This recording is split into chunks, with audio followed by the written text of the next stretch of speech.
3장 3절로 6절까지 있는 말씀 보시겠습니다. 출애굽기 33장 3절로 6절까지 있는 말씀.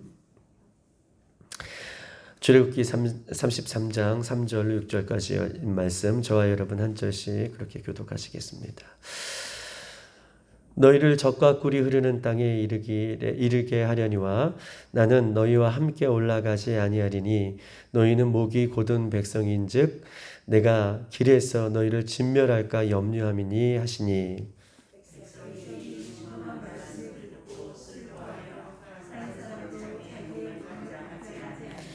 여호와께서 모세에게 이르시기를 이스라엘 자손에게 이르라. 너희는 목이 곧은 백성인즉 내가 한 순간이라도 너희 가운데 이르면 너희를 진멸하니니 너희는 장신구를 떼어내라. 그리하면 내가 너희에게 어떻게 할 것인지 정하겠노라 하셨음이니라.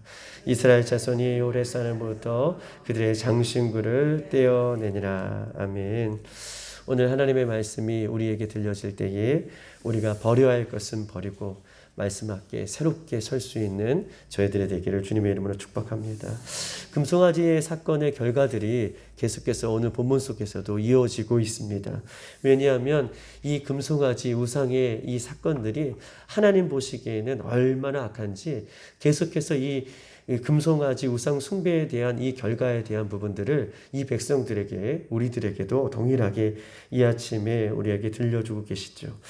그 하나님께서는 우상 숭배하고 있는 백성들에게 3절에 이렇게 써 있습니다. 나는 너희와 함께 올라가지 않겠다.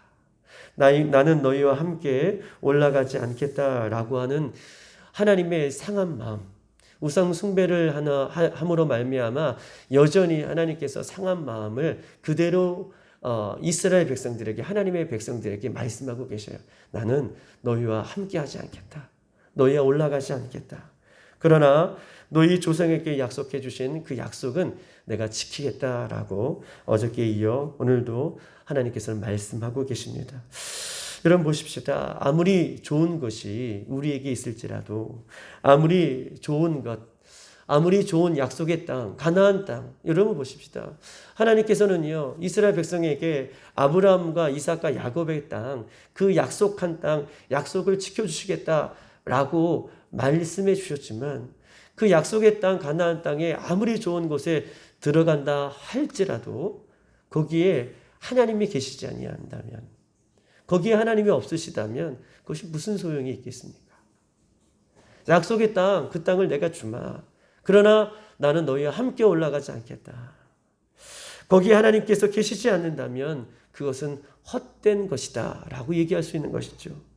아무리 이 땅에서 우리가 부귀와 영화를 누리며 살아간다 할지라도 거기에 하나님이 계시지 않는다면 그 부귀와 영화가 무슨 소용이 있겠느냐 라고 하나님께서는 말씀하고 있는 것이죠. 또한 하나님께서는요, 이스라엘 백성들과 함께 올라가지 않겠다라고 하는 이유는요, 오늘 본문에 이야기하고 있어요. 너희는 모두 목이 곧은 백성이다.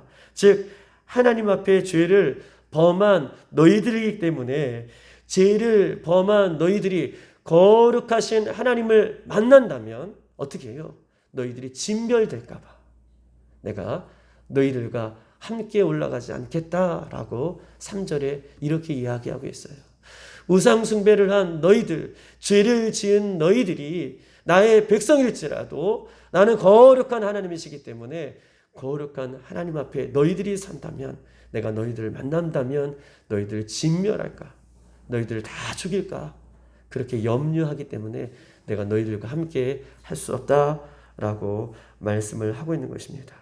그러면서 오늘 본문 4절을 다 같이 한번 읽어보십시다. 4절 시작. 백성이 이 준엄한 말씀을 듣고 슬퍼하여 한 사람도 자기 몸을 단장하지 아니하나. 이 엄청난 준엄한 말씀을 듣고요, 백성이 슬픔에 빠지는 데에 자기의 몸 간을, 그런 여력도 없이 슬픔에 빠져있는 백성의 모습을 성경은 4절이 이야기하고 있어요. 내가 너희들과 함께하지 않겠다라고 하는 이 말씀에 백성들이 슬픔에 빠져요. 충격을 받습니다. 그러면서 이 백성들이 왜 슬퍼한지에 대해서 성경이 이야기하고 있는데, 너희들과 함께 가지 않겠다 라고 말씀을 하고 있는 것이죠. 예수님을 믿는 우리가 이 땅에 살아가면서 여러분 보십시다. 예수님을 믿는 우리가 이 땅에서 살아가면서 정말 슬퍼할 것이 무엇입니까? 예수님을 믿는 우리가 이 땅에 살아가면서 정말 슬퍼할 것은 예수님이 나와 함께 계시는가? 이것을 놓고 슬퍼하셔야 돼요. 아멘이십니까? 아멘이에요. 우리가 정말 슬퍼할 것이 있다면 우리 교회에 예수님이 함께 하시는가? 정말 우리가 슬퍼할 것이 있다면 우리 다음 세대 아이들에게 예수님이 함께 계시는가? 이 나라 민족 가운데 예수님이 함께 계시는가? 이것을 놓고 우리가 슬퍼하셔야 되는 거예요. 이스라엘 백성들의 4절에 슬퍼하고 계시잖아요. 슬픔에 빠져 있잖아요. 왜요? 하나님이 함께 계시지 않는다. 함께 올라가지 않는다. 이 얘기에 백성들이 슬퍼하였던 것처럼 우리가 이 시대에 정말 가슴을 치고 슬퍼할 것이 있다면 예수님 정말 나와 함께 계시는가? 예수님 이 나라 민족 가운데 함께 계시는가? 우리 교회에 함께 계시는가? 우리 다음 세대 아이들 가운데 함께 계시는가? 이것을 놓고 우리가 이 새벽에 슬퍼할 수 있는 저와 여러분 되기를 주님의 이름으로 축복합니다. 이 주님만 말씀하시는 이유는요, 여전히 예수님께서는, 하나님께서는 이 이스라엘 백성들을 어떻게 해요? 사랑하고 계신다는 거예요. 내가 너희들과 함께 와가지고 괜찮다라고 하는 것은 이 말씀이죠. 저도 어렸을 때에 부모님이 잘못하면 너 회초리 끊어갖고 와 그래요. 그러면 쌀이 빗자리나 이렇게 회초리를 끌어갖고 와요. 그러면 부모님이 바로 종아리를 치십니까? 어떻게 하시죠? 애꿎은 방바닥을 어떻게 해요? 탕탕탕탕 치세요. 왜 그러시는 거예요? 너 맞기 전에 탕탕탕 지금 바닥을 치기 전에 납작 엎드려서 잘못했어요. 빌라는 소리잖아요. 내가 너와 함께하지 않겠다 라고 하시는 것은 정말 하나님께서 너희들 진멸하기 그런 진멸의 심판이 임하기 전에 이 얘기를 듣고 어떻게 해요? 하나님 앞에 회개하고 돌아오라는 하나님의 사랑의 마음이 오늘 본문 속에 담겨져 있다는 거예요. 할렐루야. 우리 하나님은 그런 분이십니다. 너희를 지금 여전히 사랑하고 계시는 하나님의 마음이 담겨져 있는 것이죠. 이 준엄한 말씀을 듣고 회개하면 사는 것입니다. 이 준엄한 말씀을 듣고 회개하면 사는 것이에요. 이 준엄한 하나님의 말씀이 떨어졌을 때에 회개하면 우리가 사는 것입니다. 회개는 언제 하는 것입니까? 회개는요, 하나님의 말씀이 내 귓가에 들려질 때에, 아멘이십니까? 회개는 하나님의 말씀이 들려질 때에 하는 것이 회개인 것이죠. 그때 즉시 하는 것이 회개인 거예요. 오늘 이 새벽에 하나님의 이 준엄한 말씀이 들려질 때에 회개하며 주님의 이름을 부를 수 있는 저희들이 되기를 주님의 이름으로 축복합니다. 슬퍼하며 애통하는 백성들에게 하나님 말씀하고 계시죠. 5절과 6절에 있는 말씀이에요. 슬퍼하고 있는 백성들에게 5절입니다. 다 같이 시작. 여호와께서 모세에게 이르시기를 이스라엘 자손에게 이르라. 너희는 목이 곧은 백성인즉 내가 한 순간이라도 너희 가운데 이르면 너희를 진멸하리니 너희는 장신구를 떼어내라. 그리하면 내가 너희에게 어떻게 할지 정하겠노라 했음이라. 아멘. 진멸하겠다라고 말씀해 주시고 그 진멸하겠다라고 하는 이 이스라엘 백성들에게 하나님께서는 말씀하십니다. 장신구를 떼어내라. 그래야면 본문에 줄치셔야 돼요. 내가 너희에게 어떻게 할지를 정하겠노라. 사랑의 하나님이라고 말씀드렸잖아요. 하나님은 날마다 이스라엘 백성들 가운데 늘 날마다 이스라엘 백성들을 주목하고 계신다고 말씀해 드렸잖아요. 장신구를 떼어내면 내가 어떻게 할지 정하겠노라. 하나님께서 지금 마음의 문을 열어 비춰주고 계시는 거예요. 야, 장신구를 떼어내면 내가 너희들에게 어떻게 할지 결정할게 라고 우리 좋으신 하나님께서 회개하는 이스라엘 백성들에게 마음을 열고 계십니다. 여러분, 장신구를 떼어낸다라고 하는 것은 무슨 말입니까? 장신구 6절에도 그들이 호렙산에서 그들의 장신구를 떼어냈다라고 했는데 이 장신구를 이해하려면 우리 한번 창세기에 있는 말씀 35장에 있는 말씀을 한번 이해할 필요가 있습니다. 창세기 35장으로 한번 넘어가 봅시다.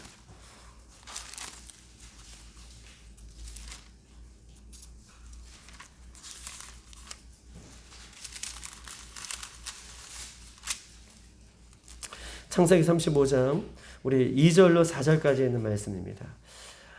저희 한 절씩 읽겠습니다. 2절 야곱이 이에 자기 집안 사람과 자기와 함께한 모든 자에게 이르러 너희 중에 있는 이방 신상을 버리고 자신을 정결하게 하고 너희 의복을 바꾸어 입어라. 3절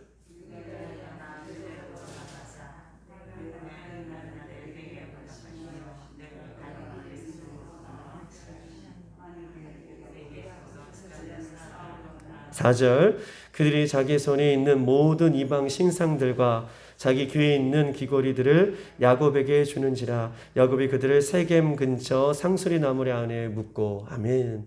오늘 본문에 보면 이 장신구들을 신상 귀걸이 있는 귀에 있는 귀걸이들을 야곱에게 주고 야곱이 그것을 세겜 땅 상수리 나무 아래 묻었다라고 하는 이 장신구에 대해서 귀걸이에 대해서 이야기를 하고 있는 것입니다. 여러분 보십시다. 이 창세기 35장은 야곱의 인생 가운데 아주 정말 그의 인생 가운데에 뭐라고 표현하면 좋을까요? 아주 귀한 아주 그냥 인생 가운데 위기를 맞고 있는 순간이에요. 35장은 야곱의 인생 가운데 위기가 찾아왔습니다. 왜 위기가 찾아왔냐면 삼촌 라반의 집에서 인생의 절반을 그가 허비한 것 같이 그렇게 살다가 이제 형과 좋은 관계를 회복하기 위해서 고향 땅으로 돌아오죠. 그리고 고향 땅으로 돌아오는 길에서 그가 하나님 앞에 제단을 쌓고 그 제단에서 천사와 씨름하는 그런 은혜를 받아요. 그리고 환도바가 위글되면서 그의 이름을 하나님께서는요 야곱이 아니라 이스라엘라고 하나님께서 바꿔주시죠. 그리고 형과의 관계가 회복이 됩니다. 그리고 나서 그가 살아가는 데 있어서 그의 딸이 디나가 어떻게 해요? 이방 사람들에게 몹쓸 짓을 당해요.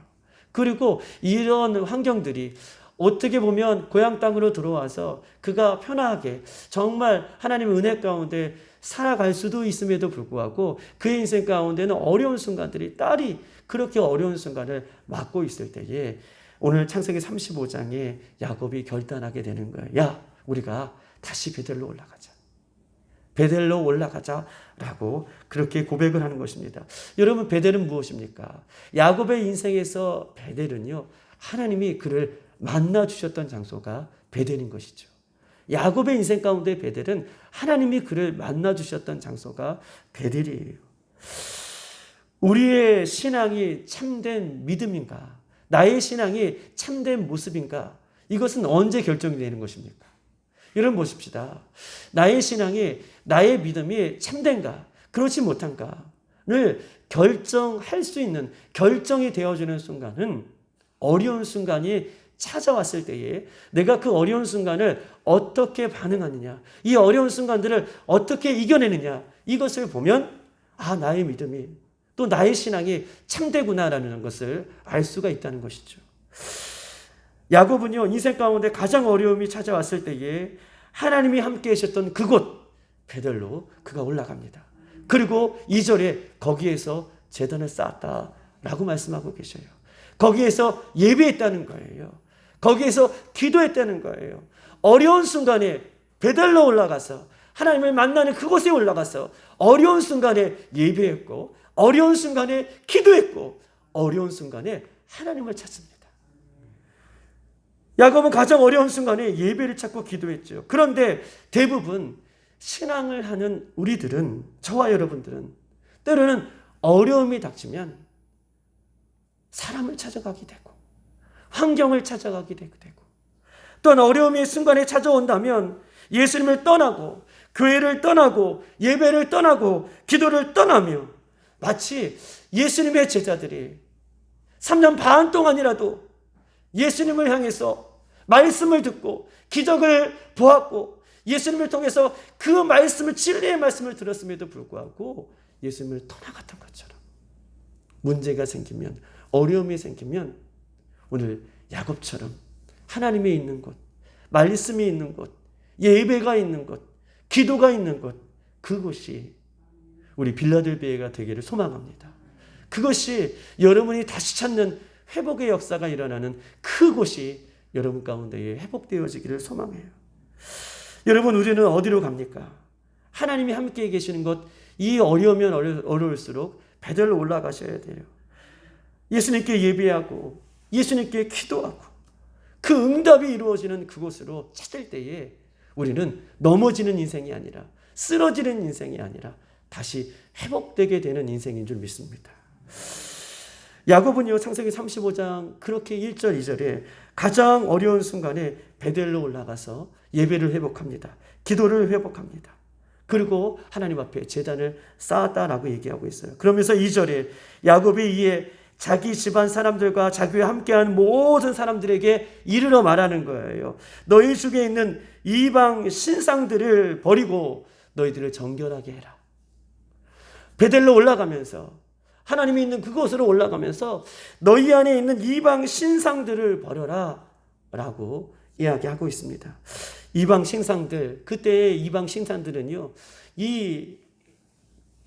이방 신상들은 이 라반의 집에 있었던 그 여인들, 자기의 부인들이 갖고 왔던 라반이 갖고 있던 그 물건들을 가지고 나오잖아요. 가지고 나올 때 그냥 나오는 것이 아니라 그 물건들을 가지고 나오면서 가져왔던 금고리, 귀고리 이런 것들이에요. 근데 이방 신상들이 그 당시에 섬겼던 것, 이방 신상들이 가지고 있던 그 이방 신상들은요, 그 이전에도 귀고리, 금고리 이런 것들에 이방 신상들의 그런 모습들이 적혀져 있고 이방 신상들이 그렇게 섬겨져 있던 것들을 지금 이야기할 수 있어요.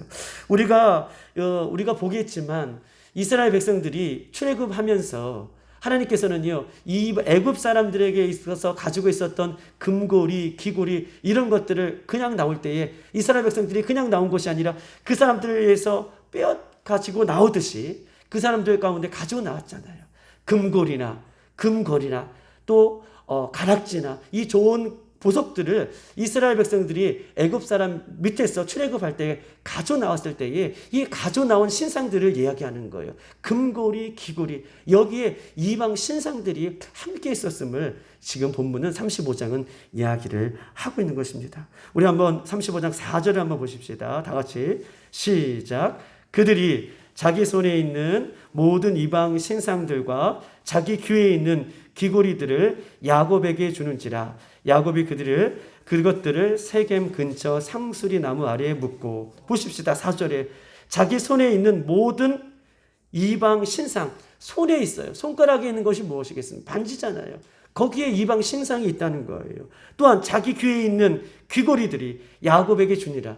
귀고리들과 이 반지들과 이런 보석들 가운데 신상이 있었다는 거예요. 그것들을 다 거룩하신 하나님을 만나기 전에 상수리 나무 세겜 땅에 묻었다라고 그렇게 표현을 하고 있는 거예요. 손과 귀에 이방 신상들을 달고 있었다는 것이죠. 손과 목에 이방 신상들을 달고 있었다는 거예요. 이방신을 섬기고 있다는 것을 증거하고 있고 보여주고 있는 내용인 것입니다. 하나님은요, 이것들을 버리고 회개하라고 얘기하고 있습니다. 회개하면 하나님과 관계를 회복시켜 주실 것이다. 버려라. 이것들을 떼어내라. 라고 말씀해 주는 것은 이방 신에 더 이상 너희들이 머물러 있지 않기를 하나님께서는 원하시고 이렇게 우리에게 말씀하고 있는 것입니다. 왜 거룩하신 하나님께서 이렇게 요구하시는 이유는 하나님께서는요, 관계를 이스라엘 백성들로 하여금 다시 회복시켜 주시고자 하는 하나님의 마음이 오늘 본문 속에 담겨져 있는 거예요. 그래서 이방 신들을 네 목에서 내 손에서 떼어내라. 장신구를 떼어내라. 라고 말씀하고 계셔요. 여전히 하나님을 믿는다고 얘기하면서도 여전히 한 곁에 남아있는 그 우상수를 떼어내라 라고 하나님께서는 말씀하고 있는 것입니다. 하나님 외에 다른 무엇을 의지하고 있는 것들을, 하나님 외에 다른 어떤 것들을 여전히 의지하고 있는 것들을 떼어내라 말씀하고 있는 것입니다. 우리 하나님 외에 있는 것들은 예수님 믿으면서도 의지하고 있는 것이 없는지 우리는 살펴봐야 되는 것이죠. 여러분 보십시다. 우리가 예수님을 온전히 믿으면서도 때로는 다른 것들을 우리가 의지하며 살아갈 때도 우리도 여전히 있어요.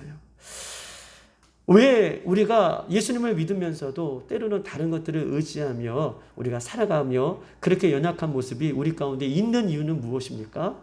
그 이유를 찾는다면 여전히 우리에게는 믿음이 없어서 그렇습니다. 믿음이 없어서.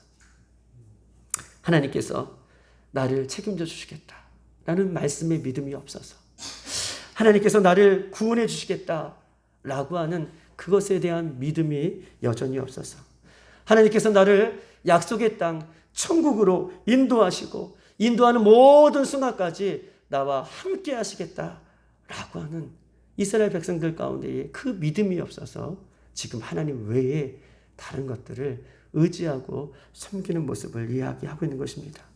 여러분, 믿음은 무엇입니까? 믿음은 변하지 않는 것이 믿음이에요. 할렐루야. 그래서 성경은 그 믿음을 정금 같은 믿음이다 라고 표현하고 있어요. 믿음은 변하지 않는 것이 믿음입니다. 오늘 이 새벽에 변하지 않는 하나님, 우리를 인도해 주실 것이다. 하나님 나와 함께 하실 것이다. 하나님 우리의 인생의 주인이다 라고 하는 이 믿음이 우리같이 정금같이 회복되는 이 새벽이 되기를 주님의 이름으로 축복합니다. 여러분, 장신구는 무엇입니까? 나를 돋보이게 하는 것이죠. 장신구는요, 인간을 돋보이게 하는 거예요. 또 나를 치장하는 것입니다. 아무리 인간은요, 좋은 것으로 나를 치장하고 세상 것으로 나를 돋보이게 한다 할지라도 나는요, 변하지 않아요. 돋보이게 하고 치장한다고 해도 내가 그 돋보인 것, 또 치장하는 것을 통해서 나의 본질이 바뀌는 것은 아닙니다. 그렇죠. 내가 아무리 치장해도 문방국이면 문방국이에요. 내 본질이 바뀌지 않습니다. 이 비본질적인 것, 이 비본질적인 것을 본질처럼 생각하는 장신구가 무엇이냐고 물어버리시는 거예요. 이 비본질적인 것을 마치 진리인 것처럼 너희들이 따르고 믿고 의지하는 것이 무엇이냐? 그것을 떼어내라 라고 말씀하고 계십니다. 하나님께서 생각해 보겠다라고 얘기하고 계셔요. 이것을 떼어내면 내가 생각해 보겠다. 너희들과 관계를 회복시켜 주시겠다라고 말씀하고 있는 것입니다. 오직 우리의 본질은 예수 그리스도 외에는 없습니다. 할렐루야. 아멘. 우리의 본질은 예수 그리스도의 그것밖에 없어요. 십자가 그것밖에 없습니다. 예수님 그 이름밖에 없어요. 그것이 본질이에요. 이 땅의 모든 것은요, 헛되고 헛된 것이죠. 이 땅에 있는 우리가 그렇게 갈구하고 있는 그 모든 것들은 비본질적인 것이에요. 그러나 본질이신 예수님을 회복하면 그거 안에는 모든 은혜가 다 포함되어 있는 것을 성경은 우리에게 말씀하고 있는 것이죠. 아멘입니다. 우리는 어떤 존재입니까? 우리는요, 하나님과 영원히 천국에 살든지, 우리는요, 하나님과 영원히 천국에 살든지, 아니면 영원히 지옥불 꺼지지 않는 그 불에서 살든지. 여러분, 우리는 그렇게 영적인 존재라는 거예요. 인간은요, 영원히 하나님과 함께 살든지, 영원히 꺼지지 않는 지옥불에서 살든지, 그런 존재입니다. 그럼 우리는 어떻게 이 땅에서 살아가야 되겠습니까? 금송아지 같은 장신구와 같은 이 땅에서 안개와 같이 곧 사라질 것 같은 이런 것들에 우리가 목매이지 아니하고 이것에 우리의 인생에 목적을 두지 않고 영원하신 예수님, 우리 인생의 주인 되신 예수님, 그분과 영원히 살 저 천국에 우리의 목적을 두어서 우리가 우리 안에 있는 장신구들을 떼어낼 수 있는, 그래서 예수님의 십자가가 뚜렷이 보이고 그 이름이 뚜렷이 우리 마음 가운데 새겨지는 이 새벽이 되기를 주님의 이름으로 축복합니다. 이 시간 한번 기도하십시다. 하나님께서는 우리에게 말씀하고 계시죠. 내가 너희들과 함께하지 않겠다라고 하시는 말씀은 회개하라 라고 말씀하고 계십니다. 그리고 이 준엄한 하나님의 말씀을 들을 때에, 회개할 때에, 장신구를 떼어낼 때에 하나님께서는 그들과 함께 하시는 은혜를 베풀어 주고 있는 것이죠. 여러분, 믿음은 무엇입니까? 믿음은 변하지 않는 것이죠. 변하지 않는 것은 무엇입니까? 예수님을 믿는 것이고 예수님의 말씀을 믿는 것이고 예수님이 우리와 함께 하심을 믿는 것인데, 예. 하나님, 오늘 그 믿음의 역사가 일어나는 곳이 하나님 우리 교회가 되게 하시고, 베델이 하나님 우리 교회가 되게 하시고, 우리가 하나님 기도하는 장소가 되게 하시고, 이곳에서 주님을 만나는 이 귀한 새벽에 될 수 있도록 인도해 달라고 이 시간 주여